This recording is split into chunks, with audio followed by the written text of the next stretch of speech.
በዚህም ከአንድ ሌላ በስር ማርያም ሰኝነች ኪዳነ ምሕረት አባቶ አባቶቻችን ያን የሰማይ ሥርዓት ወደዚህ አመጥተው እንዲህ እያጠኑ ይታያሉ።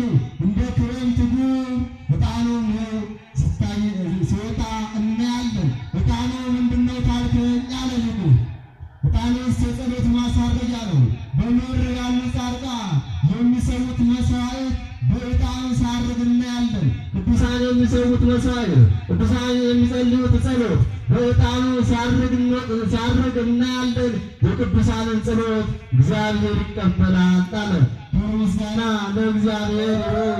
አባቶቻችን በዕጣኑ እየባረኩ፣ በዕጣኑ ጸሎታችንን እያሳረጉ፣ በዕጣኑ እኛን እየባረኩ፣ በዕጣኑ ርኩስ መንፈስን እያራቁ፣ በዕጣኑ ቅዱስ መንፈሱን እያቀረቡ እንዴ እኛን ይባርኩናል። ይህን ያደረገ ለባህሪ እግዚአብሔር እሱ ነው። ክብር ምስጋና ለእርሱ ይሁን።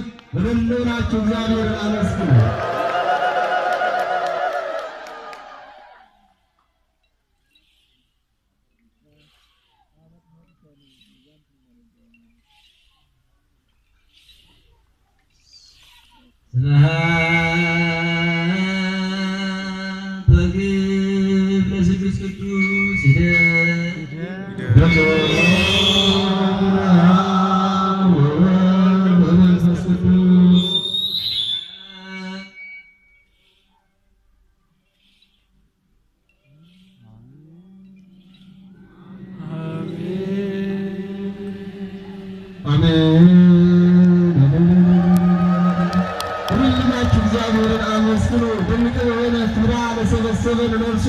በዚህ ቦታ ጠርቶ ለሰበሰበን